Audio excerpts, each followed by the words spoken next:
The File Close command allows the user to clear the screen to work on a new worksheet. The worksheet can be saved each time this option is chosen. The workbook can be closed by choosing Close in the Worksheet control menu or by selecting the Close window button in the upper right. The worksheet does not have to be closed before another can be opened. The number of open worksheets is only limited by the amount of memory the computer has. From the File menu, select Close.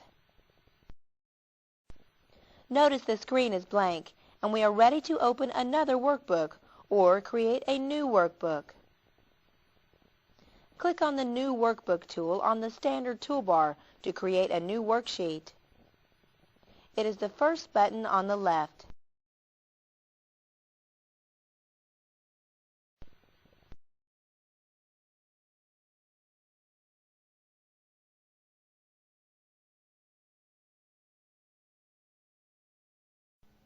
When entering data into several cells, we can increase the speed of our data entry by selecting that range of cells first.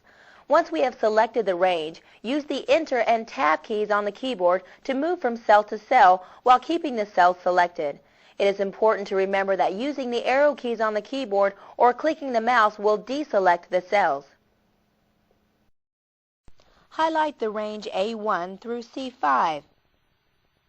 Pressing the Enter key moves us down one cell at a time in the selection. Notice, when we reach the end of the selection in column A, pressing Enter moves us to cell B1.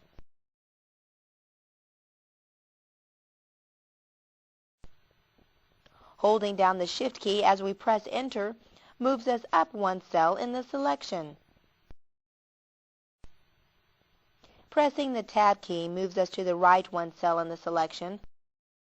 Holding the Shift key and pressing the Tab key moves us to the left one cell in the selection.